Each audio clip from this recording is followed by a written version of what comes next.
Hello, everybody. Welcome to another episode of Pillow Talk. My name is Marcus. And I'm Ninar. And today, tell us what we're doing. And if you can't tell, I'm a little sick today. So I'm going to sound a little funky. But yeah, feeling today, under the weather. Yeah. So today I was thinking, since this is the next episode leading up to Valentine's Day, we would give our unsolicited Reddit relationship advice. The best part is free. It's free. So, not that you would ever be in this situation, but if you were ever in a situation where you were in a nightmare scenario, here's what we would do. Yeah. Yeah. Maybe this is you. If it is, I'm sorry. We might make fun of you. Yeah. Okay, the first one is, my husband, 33 male, is shocked that people find me, 31 female, attractive. I have a problem with that because you're obviously going to find and mate with somebody who is what you would think is attractive, right? So it doesn't make sense to me that you would be shocked to think that other people also find your partner attractive. Like that doesn't make sense to me. That's my initial thought. As a 33 and a 31-year-old couple, that's very interesting that this is happening. This was posted 1 day ago at the time of recording. So I'm going to read this. It says, my husband, 33 male, found out that a good number of men and women consider me, 31 female, very attractive. Not to toot my own horn, but I put a lot of effort into my appearance. Naturally, I'm pretty average, but with all the effort I put in, a lot of people find me beautiful. My husband recently found that out and he's really confused. He's been watching a lot of anime. And his standard of beauty is a cartoon with the face of a 12-year-old and the body of a grown woman. Yeah. He came up to me and asked if I knew that people thought I was beautiful. I told him that a lot of people consider me beautiful and that the world didn't end when I was 25. He's been behaving very oddly since, almost incredulous that people find me attractive. I'm offended that he's shocked. How do I get over my husband being shocked that I'm considered beautiful? How do I approach him about this and how his question made me feel? Edit. He says that they don't look 12, but I'm uninformed because I don't watch anime. Correction. Narrator correction. Okay. They do look 12 with 32-year-old women titties. No.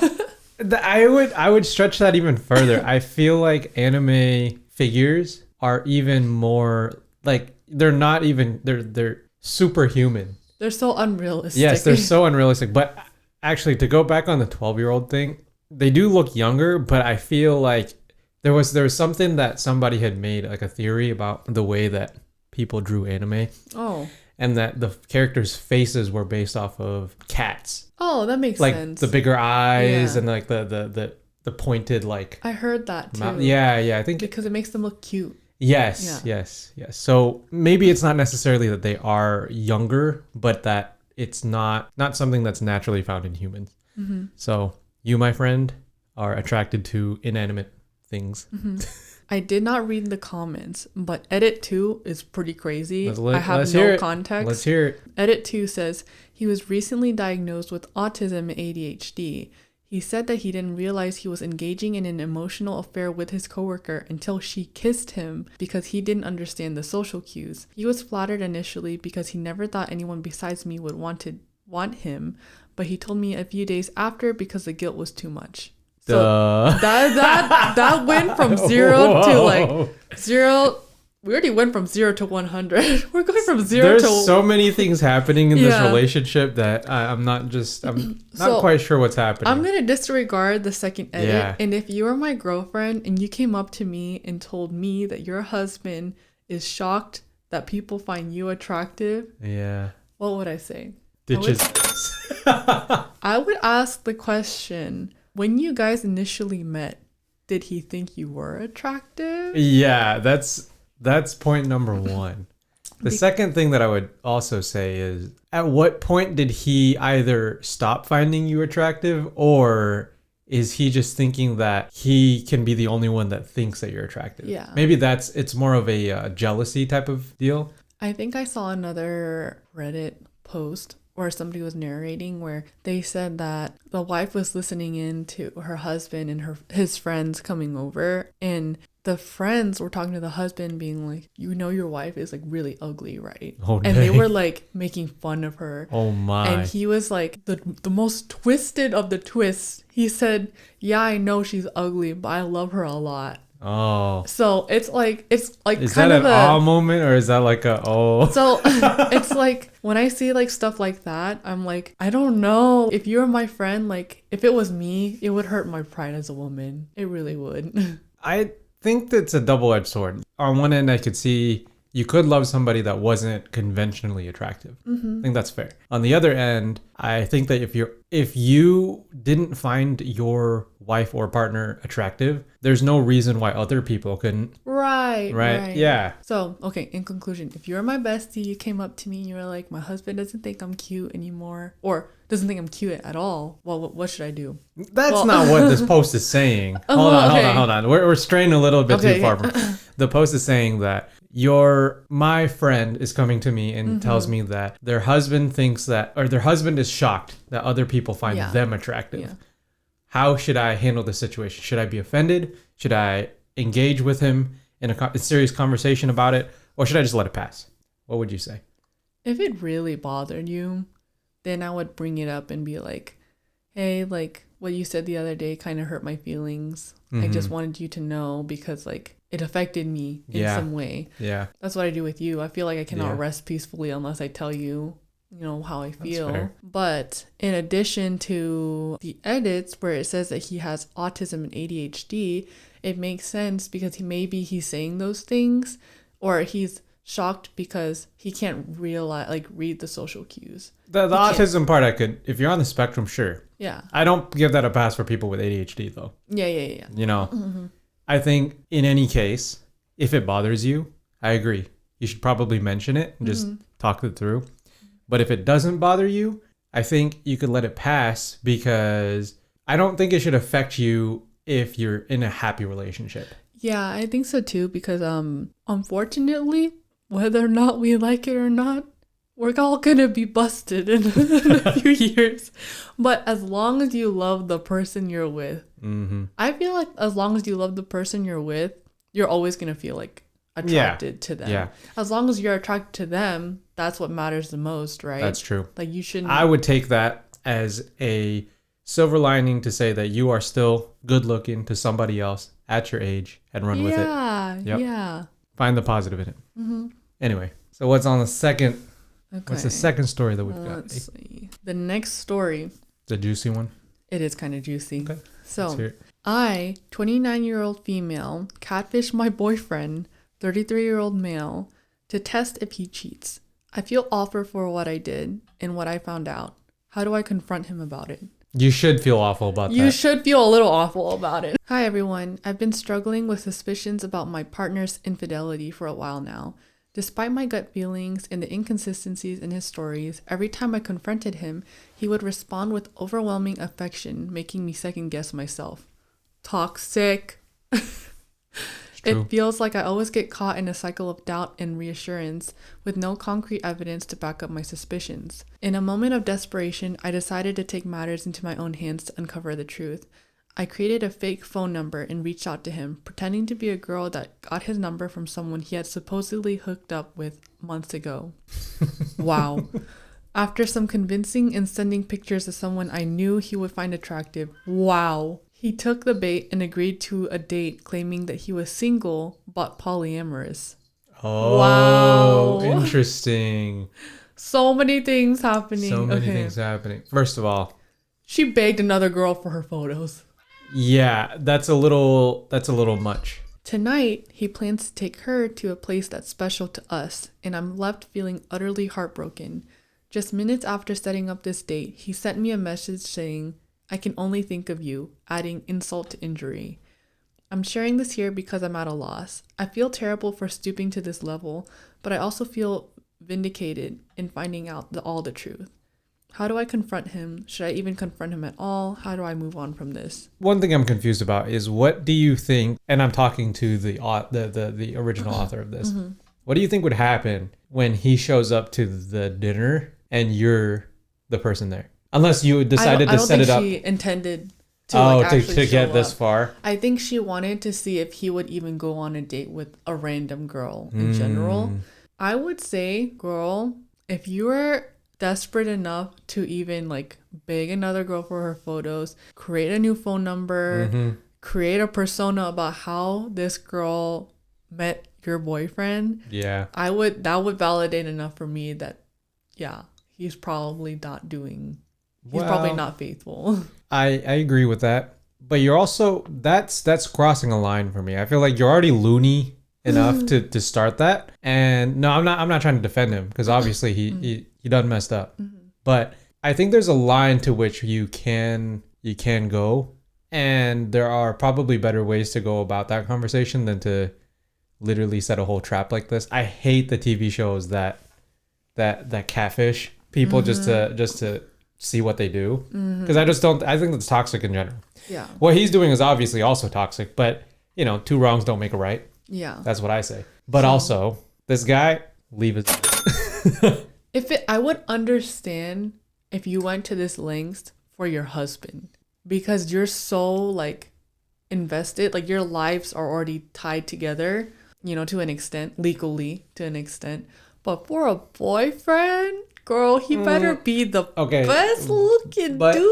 But even in this situation, I don't think that you should ever go to these lengths to figure that out. Oh no, you're already putting in too much work. If you have a question about their infidelity, right? Like, I would say set up your friend, like an attractive friend that you have, to ask. I think making up a whole fake persona, that's a little outlandish. Yeah. Don't you think? I think even asking a friend, that's too much. That's too much. I would think that like, if you already felt like, so I want to say that this is like a really good example of like love bombing to avoid, you know, detection of something, you know, that you're trying to bring out. Like, I mean, he's got a terrible poker face if it's already this obvious. Yeah. You know? Yeah. What should you do now? If you want to save face and you don't want to look crazy, I want you to understand that what you did is actually a little crazy. Yeah. And I want you to understand that this feeling that drove you to do something crazy is something you should never feel in a relationship. True. Any instance that you feel it, girl, I feel like it's not the relationship for you. But at this point in time, I think you need to break up with him. Yeah, I think, yes, you would both have to split off. Yeah. And you'd have to also reconsider your actions. Both of you. I think both people, both parties are probably at wrong here. Yeah. That's the definitive T. Yeah. Whether or not you want to be the one that tells him that he shouldn't be cheating or something, honestly, you did wrong too. Just accept and reflect on what you did wrong. It is not your job to teach him what he did wrong. Yeah. That is his lesson to learn. That is true. All right. On to the next one. Okay, so this next one says, I, 25-year-old male, happen to know that my boyfriend, 33-year-old male, which by the way, like age gap is kind of crazy. It's true. Is going to break up with me. How should I prepare myself? So, my boyfriend, 33-year-old male, and I, 25-year-old male, have been dating for about 6 months. We are so different in many ways. I'm the type of person who loves hanging out with my loved ones and spending quality time with them.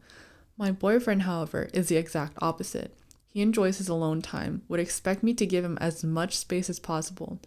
I would be reaching out to see it and catch up with him about once a week, and unless I do so, it's possible we'll go as far as 3 weeks without seeing or texting each other. Wow. So you're telling me that... I think he wants a friends with benefits with you, boy. Yeah, because in this situation when you've only been together for 6 months, and you've had enough time to test that, we could go for up to 3 weeks without like seeing each other. Yeah, that's like a third of your relationship just gone. Yeah. Okay. Whack. So just about 3 weeks ago, he and I got into a huge fight where the communication wasn't working, if there was even any. I ended up saying things that made him feel hurt. I apologized for what I said and that I wasn't acknowledging his feelings. I wanted us to be on our own definition of being together and how we should be together without making the other person feel overwhelmed. We decided that we would both need some space, and he said he'd text me when he's ready. During that time, I was devastated but determined to leave it as is, trusted the process, and hopefully we'd get to a chance to communicate and figure out what's next together. Fast forward until now, I heard from a mutual friend of ours to prepare myself because things have gotten worse, and he said he wants to break up with me on Thursday over coffee. Oh. Oof. That's specific. I couldn't say I wasn't expecting it, but I couldn't help feeling empty and helpless either. Just like a quiet beach town waiting for the tsunami to crash and sweep it away. So Redditors, how should I prepare myself? Dang. Okay, the whole situation aside, I feel like you shouldn't put yourself in that situation in the first place. I don't know where you found this person, probably from Grindr, but I feel like there's a hookup culture that's like there, you know? And it happens if you're homosexual, it happens if you're heterosexual, right? But it seems to me like this is one of those, like you said, friends with benefits situations where there just weren't too much connections. Yeah, he said it himself. They were different in very, very many ways. So you were probably looking for different things, and who knows, maybe the bedroom time was good, but everything else was bad. Happens. That's so shitty. I feel like this person was really strung along. That's true. Like, I don't even think that... Who is the author? Is it the younger one or the older? Yes. Yeah, that's also something that happens. I think when you're in your 20s, like, you're in a place where like you want to look for like that forever love. But I feel like sometimes like when you date older, you meet some really jaded people who just want to have fun. I'm not trying to say you're naive either, but yeah, sometimes your age plays into a factor of what you're looking for. Yeah. Oh, I feel so bad for them. Yeah. What should they do to prepare themselves? Honestly, just bite the bullet. Go to coffee, sit down with them, and just say, I think I know what this is about. Oh my God. I don't think there's anything else you could say. Yeah. Yeah. Like, if you know what you're getting yourself into, there's no point tiptoeing around the subject. Just kind of sit down and be like, hey, I have a suspicion about what this is, but I'll let you open up the topic. Mm-hmm. Then have it, and then say, okay, what went wrong? You know, ask those type of questions, get the closure that you need, get out and move on. Also, you got to realize you're 20 some, this person is 30, 40 some. You've got a lot more time ahead of you to find another partner. Yeah, it sucks that you got strung along, but you have way more time than they do. If this was their one chance of getting, you know, the right person like you who cares about them, and they just missed their shot, that's their loss. Period. I also want to say that, like, yeah, I cannot speak for like the homosexual community because like I am a heterosexual person, but I think that even if you don't find people in your community that you can date, being by yourself is so much better than finding yourself in pain like this. Because, you know, when the time comes that you meet the right person, you'll be available for that person. And I think that everybody deserves to be loved the way they want to be loved. And this is just so heartbreaking. Like, things like this happen, and it's like, you deserve to be happy. Like, don't want to be with this person. Yeah. Because it looks like they said they trusted the process, and hopefully we'd have the chance to communicate and figure out what's next together. Yeah. But do you really want to keep figuring out what's next together when you don't even see each other like 3 weeks at a time? And if you want to see each other, you have to be the one that wants to see them. Exactly. Oh my gosh, that's so like... Yeah, I would say if all things considered, you don't seem like the person who is the troublemaker in this relationship, you shouldn't have to change the way that you are. You should be able to just, you know, I wouldn't change who you are and who you love and how you love just because somebody was a bad apple. Yeah. Right. And this person, we don't know what this 33-year-old guy is like up to. Maybe he wants to have friends with benefits. Maybe he just is not like a people person. But I wouldn't even demonize like the other guy either. I would say that this is a really good example of maybe you guys met on a dating app or something. You guys find each other attractive. You guys just aren't compatible. Yeah. Unfortunately, like that's the case. Just no chemistry. Yeah. And you know, you just got to move on. Yep. So bestie, you got to move on. Get on with it. Make sure he pays for the coffee though. Yes. We got a new game for y'all today. We're playing the couples game. That's actually fun.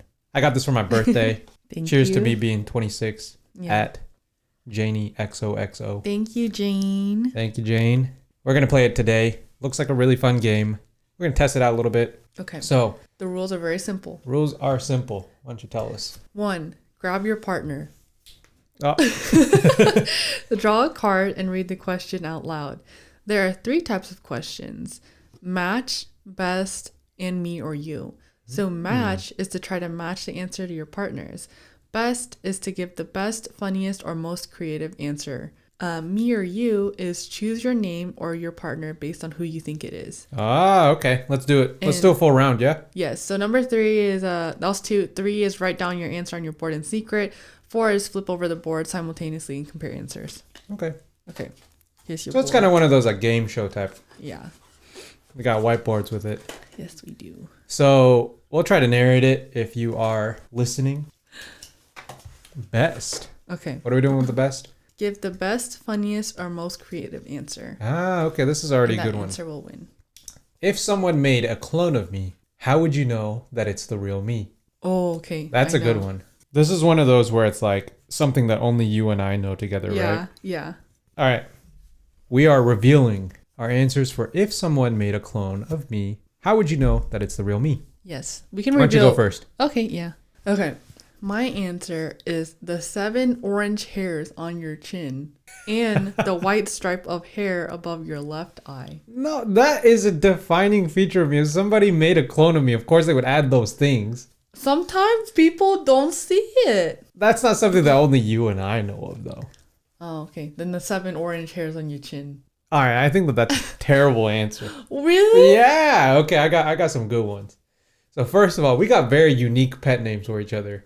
Oh. I would know instantly whatever you called me or if I called you and you didn't respond. Okay. Oh, I thought it was like an evil twin situation. No. Well, yeah, but even if it was an evil twin situation, if you looked at me, of course they would add the white stripe of hair on my on my head. You know.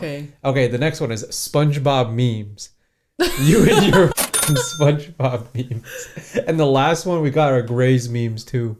Yes, Grey's Anatomy. Yeah, see? Yes, I got some good answers. Hey, this one was pretty good too. Nah, bro. Nah. Okay, I'll pick one question. Yeah, you pick the next one. Ooh, it's a me or you. Oh. Okay. Which one of us has the highest pain tolerance? Ready? Are you ready? Yeah. 3, 2, 1. Me. I said you. I said you. Yep. Yeah. No, why is that? I don't know. Brother, you grabbed a scorching cast iron pan fresh from the oven. And I passed out. And you passed out. That doesn't mean I have a higher pain tolerance. I mean, I think that's a pretty natural response, though. Just. We got one more. Yeah, we can do one more. Oh, it's a match. Ooh. What is our favorite fast food restaurant? Oh. Okay. It's a toughie. Wait, what considers? What is considered fast food? Okay, like not restaurant chains. Not just restaurant chains, but like has to be faster than that. Like drive through, something that we would drive through or walk in and just pick it up. Okay. Right? It's a tough one. Yeah, it is tough. Okay, let me think. If it helps you, I put 2. You put 2? Yeah. Okay. I'll put 2. Okay. We'll say if one of those matches, it's pretty good. Yeah. Okay. Ready? 3, 2, 1. Let's flip them. Wendy's or Sonic? Oh, BK was what I was thinking too. Okay. So I put In-N-Out or BK. Okay, I said Wendy's because we used to smash Wendy's. We did. The only reason why I didn't put Wendy's was because we haven't gone there in a long time. Yeah. We went to BK more recently. Yeah. And I know we both like In-N-Out, but we don't have one close. Yeah, we don't have one close. And then I said Sonic because we used to walk to Sonic all the time to get drinks. Yeah. The Sonic drinks and the Sonic meals are pretty good. Okay, you know what? Maybe it's all 4 of them. So in conclusion, we eat a lot of fast food. No, we don't. No, we don't. Don't out us like that. Okay, that was a pretty good round. Let's do another match. I want to do another match. Okay. If we could pick one store to go on a shopping spree at, where would we pick? Bark. For each other or together? Together. Okay. I got it. This one's a bit more just for me, but. Oh no. Okay. Ready? Yeah. 3, 2, 1. I put Micro Center, you put Costco. I said Costco. Costco's a pretty good one. Because we go to Costco a lot, but like if we could get anything that we wanted from That's Costco, true. that's where we would go. That is true. I was gonna say IKEA, but that's for me. Oh, you're right. That was pretty fun. Yeah, that was a whole lot of fun. Yeah. But that concludes the couples game. It was actually fun. It was pretty fun. I would say that was actually fun. I feel like it's more fun for us than like people watching. Yeah. Because you're just like, oh my god, cool. They want to go to Costco and Micro Center. When you get there, you'll understand. Oh my god, so cool. They like eating In-N-Out. Only the burgers. And Yeah. I would actually argue the only thing that's really appetizing about In-N-Out is the price. You're right. You could never get a $4 burger anywhere else, right? Okay, so now we're going to end off with our favorite game. We're not really strangers. We're going to start back with level 1. What do you think is the greatest source of stress for me right now? Work. I guess, yeah. Yeah, I would say work, or just you're at a crossroads of what you should be doing in your career. Yeah. I think I'm more at a crossroads of like, I've kind of overcome this mentality of like my life ends at 25. Yeah. But like, I think, Well, you used to think that your life ended at 18. yeah. You Now never I'm- planned past that. Look at me now. Wow, we made it a full, Wow. 7 years past? Hey, if you have if you have Amazing. no expectations, anything after That's that is not- gonna surpass. That is not the way, for anybody listening, that's not the way to do things. No, it's not the way to do things. But Don't listen to that. I think the greatest source of stress for me right now, yeah, it's usually work, but we just came back from like a trip, so like I'm pretty okay now. I think being sick is more of like the stress for me, because Yeah. now that I've figured out that like Being sick, in my opinion, whenever you actually do get sick in your in your adult days, you really take for granted normal everyday things that you are able to do. I take for granted breathing. Yeah. Getting out of bed, Yeah. walking down the stairs. Because it used to never happen to me when I was like a kid. But I find that if I don't sleep enough, I will absolutely get sick. And I think it's an immune system thing. it is, I looked it up. It's Yeah. because like sleep is when your body recovers, you know, your cells recover.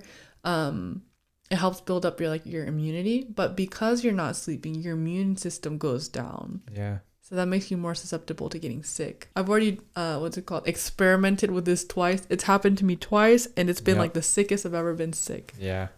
All right, so here's my question. What do you think I'm most sensitive to? Does it make sense that this is level 1, right? I feel like you're very like receptive to people wanting to find like their life path. I don't know how to describe that, but like you're I think very I'm an empath. I don't know what that is. Oh. I think you're very Like empathetic. Like I feel for other people. oh. Yeah, I can see that. No, I I think don't know what that means. I think you're very Is sensitive. that even what that means? Go ahead. I think you're very sensitive and very receptive to people that come to you for advice on how they can prosper and better themselves. Because I think you see a lot of like yourselves and maybe some of your friends, like, you know, they're at a crossroads right now, and what I say to them can either like help steer them in the right direction or really just like Ruin them. right?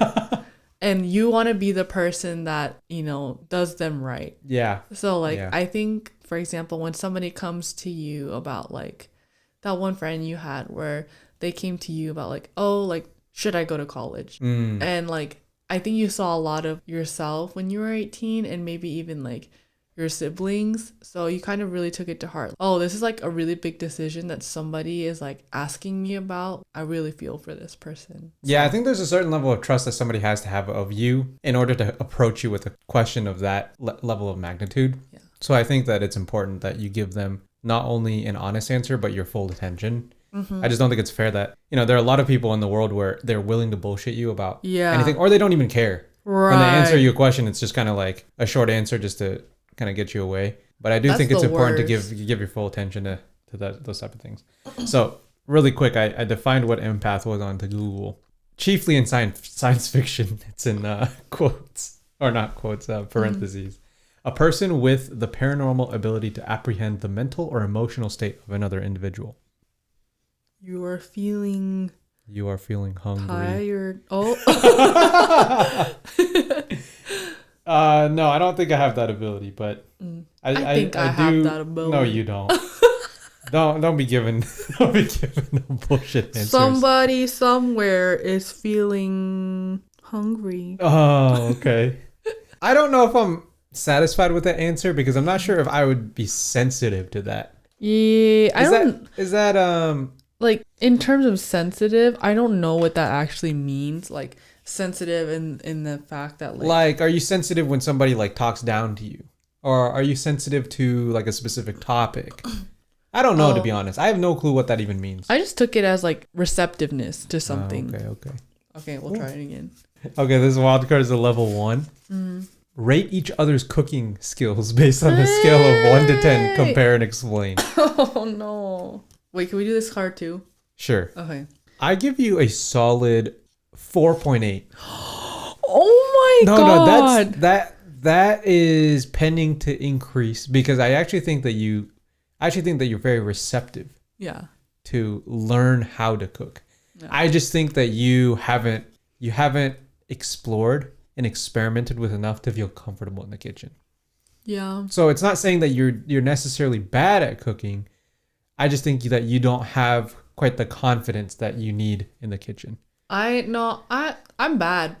No, I don't think you're bad. Oh, story time. So I think the score of 4 is justified because when we first started dating, full confidence, I was like, you know what? He's gonna think my cooking is banging. I made pasta noodles, didn't even salt the water. Pasta noodles. I got a can of tuna. No, it wasn't even a can. It was a packet of tuna. Put it in the bowl with the noodles. Then I put lemon pepper seasoning and I was like, ta-da, babe, this is lemon pepper tuna pasta. At best, maybe could have passed for a pasta salad with some tuna in it, but there wasn't even like... There's no oil in it? Yeah. There was no seasoning. Okay, but that was years ago. That was like 5 years ago.